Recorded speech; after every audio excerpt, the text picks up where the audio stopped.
Hi there.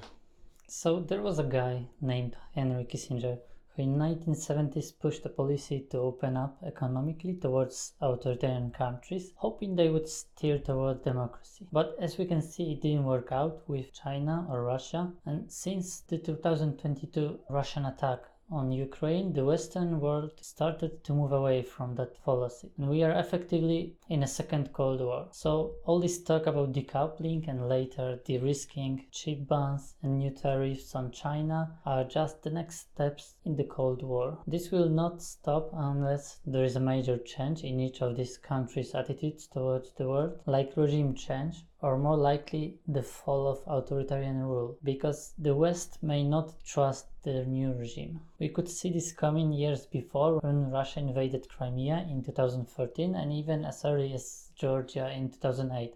And China, except officially denying it, has been openly attacking the US on many different fronts, like fentanyl spying, technology theft, TikTok propaganda and cheap goods dumping for years. But until 2022 everyone thought it wasn't a serious threat, and now they did a 180-degree turn. We are in a very different world now, where the friendliness policy is not working, there's no going back, and we should expect further escalation.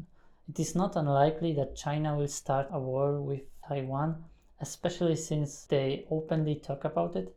At the same time, the US is openly claiming they will defend Taiwan, and when that happens we will officially start a World War III. Some people claim that it already started, but I wouldn't go that far. Russia is currently engaged in a proxy war with the West in Ukraine, and Israel is waging a proxy war with Iran, with some possible involvement of Chinese weapons, but nothing major. So we currently have kind of a tie in terms of proxy wars, although Israel is not as major player as Russia is.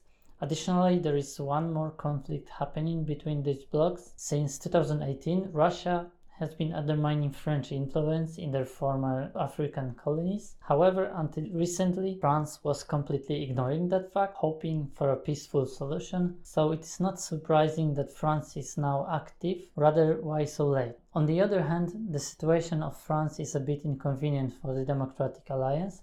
France is still a colonial power. They still keep some of their colonies and have kind of colonial relationships with others. Authoritarians can use this as an excuse for their actions or take other actions related to that. We know that Azerbaijan is steering rebellion in New Caledonia, but I wonder who is really behind it. The conflict between Russia and Ukraine is very unlikely to escalate because Russia simply doesn't have enough resources for anymore. They had to scale down very early, and the length of the front line is now less than half of what it was at the beginning of the invasion. Additionally, they are slowly running out of Soviet storage equipment, and when they do, they will be in a very bad situation. Why Ukraine is not interested in any escalation? The conflict between Israel and Iran may escalate into a full war, but Iran is not a nuclear armed state and is unlikely to receive any meaningful help from its so-called allies, while Israel is already receiving it. North Korea has always played its own game, so it's unlikely that it will get involved in other games, especially since they sell the ammunition to Russia, so they are short now. Overall, the Axis of Evil alliance is a bit funny.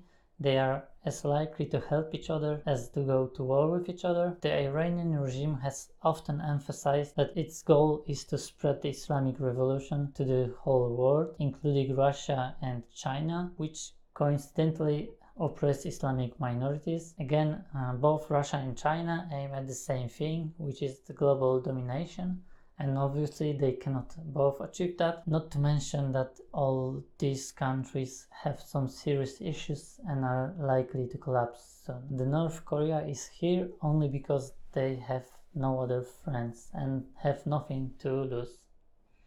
Okay, thanks for watching. If you have any suggestions, leave a comment below. And if you like what I'm doing, hit that like and subscribe buttons. Thanks.